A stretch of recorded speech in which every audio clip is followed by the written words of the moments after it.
Introduction to Research and Research Methodology. Science is composed of aggregated facts, from which one can create general laws and conclusions. Charles Darwin. Research, a simple definition. A research may be defined as a systematic, controlled, empirical and critical investigation of hypothetical statements on supposed relationships among phenomena. It is a process in which thinking plays a dominant role. Nature of research. Systematic, plan, identify, design, collect data, evaluate. Logical, examine procedures to evaluate conclusions. Empirical, decisions are based on data, observation. Reductive, general relationships are established from data. Replicable, actions are recorded. Unscientific methods of problem solving. Tenacity, intuition, authority, the rationalistic method, the empirical method. Scientific method of problem solving. Step 1. Develop the problem, define and delimit it. Identify independent and dependent variables. Step 2. Formulate the hypotheses, the anticipated outcome. Step 3. Gather data, maximize internal and external validity. Step 4. Analyze and interpret results. Variables in experimental studies. Independent variable, variable that is manipulated, treatment is administered, has levels. Dependent variable, what you measure. Effect of the independent variable, simplest study has one independent variable and one dependent variable. Basic versus applied research. Basic research, type of research that may have limited direct application, but a research in which the researcher has a good control of the conditions. Applied research, type of research that has direct value to practitioners, but a research in which the researcher has limited control over the research setting. Continuing with basic versus applied research. Level 1, Basic Research. Goal, theory, driven approach, experimental, laboratory. Level 2, Moderate Relevance. Goal, theory, based, using relevant movements approach, similar to real-world task or setting. Level 3, Applied Research. Goal, immediate solutions approach, real-world settings, experimental versus non-experimental research. Experimental research, treatments are given to subjects, cause and effect questions. Non-experimental research, treatments are not given to subjects. Participants are observed as they naturally exist. Experimental versus causal comparative studies.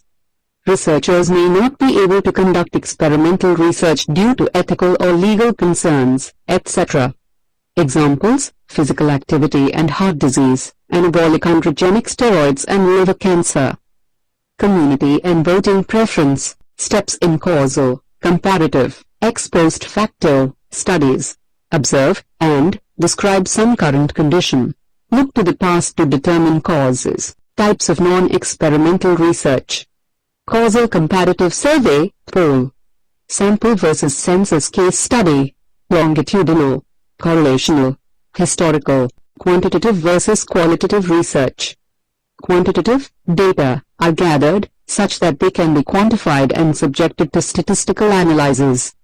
Qualitative, data are gathered such that they can be analyzed through informed judgment. Format of thesis is generally a 5-chapter format. 1. Introduction. 2. Review of literature. 3. Methods used. 4. Results obtained. 5. Discussion followed by references and appendices.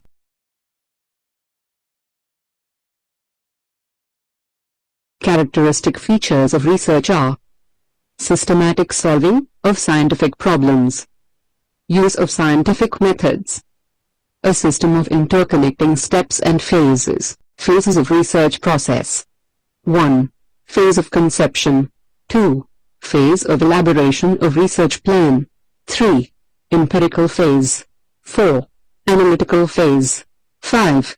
Disseminative phase. The research process should be understood as one of ongoing planning, searching, discovery, reflection, synthesis, revision, and learning, as shown in the figure above. Phase of conception. This is the first phase of any research process. This is a phase in which content and structure of research are created. Here, conceptualization, refers to the process of developing, refining, abstract ideas. The activities include thinking, rethinking, theorizing, making decision, and reviewing ideas. It is composed of 4 steps. 1. Formulation and setting boundaries of research problem. Determine the purpose of study. 2. Searching and review the literature related to the research problem. 3. Development of theoretical construction of the future research. 4. Creation of hypothesis.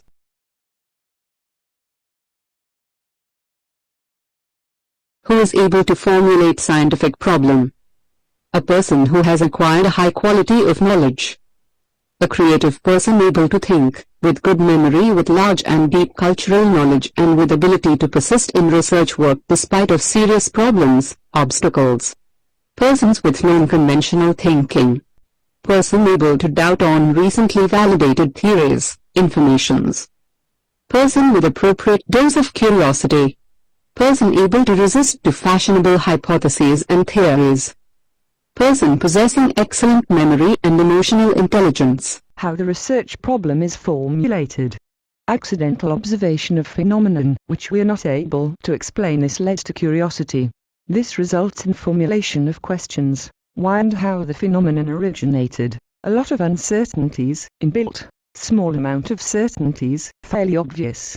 Considerations on possible cause of the phenomenon as a result of discussion with co-workers, study of literature and or related articles, personal experience of researcher. A combination of one or more of these lead to the formulation of first draft of research problem that makes you wonder whether the research problem is solvable. This question leads to the next logical step. If yes, then what kind of methods should be used? If no, is it necessary to go back and start to think by another way?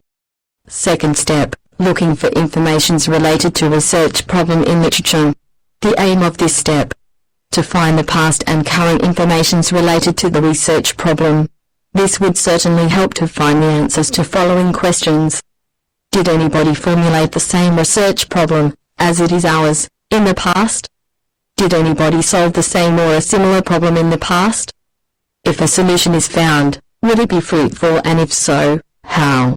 This will lead to either a precisely defined research problem, or the rejection of the research problem, as formulated. Development of the theoretical construction for solving the research problem. How does it help? This compels a researcher to think on the content of future research, on its timing and structure, on the necessary conditions. A good virtual model of future research helps in saving time, money, and decreases the probability of stress and mistakes during the current phase of research. Necessary conditions.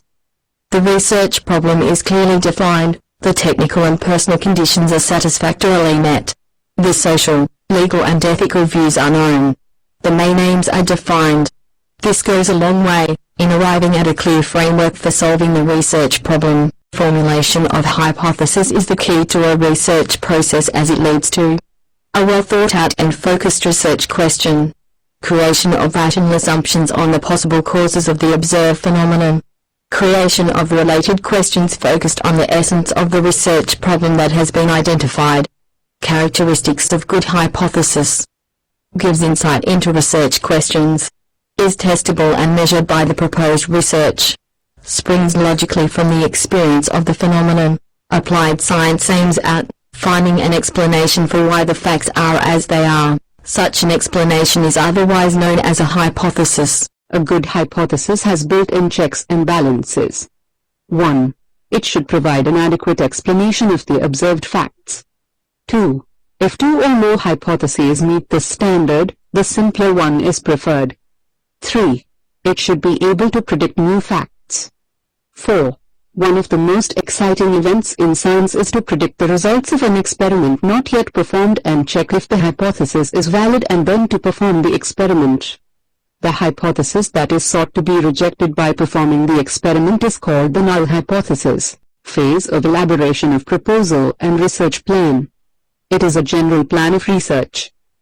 It starts with identifying the unit of focus, that is selection of patients, animals, Other objects that will be used for finding a solution to the problem in the discussion. Creation of a representative sample, defining the inclusion, exclusion criteria. Selection of the methods qualitative, quantitative. Creation of pilot study. Selection of methods to be employed.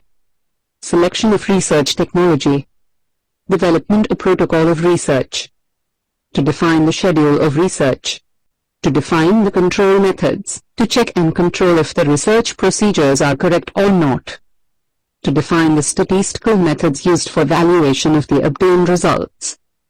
To define the financial, material and personal needs to secure success in the research, empirical phase. The aim of this phase is production of results. This includes collection of data, and their preparation for next analysis and any to or step required to proceed in this direction. The results are produced by as a result of experiment or nominals, by clinical study, by using questionnaire, interview, observation, by using models, biological, electronic, mathematical. The single feature that is most characteristic of science is its reproducibility. If scientists cannot duplicate their first results, they are forced to conclude that these were invalid. This problem occurs often. Its cause is usually some unrecognized, and hence uncontrolled, factor in the experiment. For example, unrecognized variation in the properties of different batches of the materials used in the experiment. With luck, the inability to reproduce experiments will be discovered by the same scientists who did the first experiments. This is why scientists generally repeat their experiments several times before reporting them in a scientific paper. 4. Analytic phase.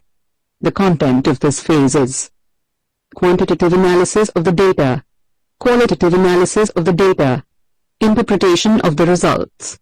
Methods used in analytic phase.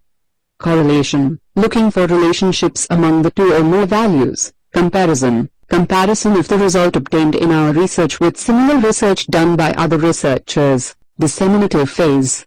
It is the phase when results of the research are published as research report, lectures and posters at the congresses and conferences, papers in journals,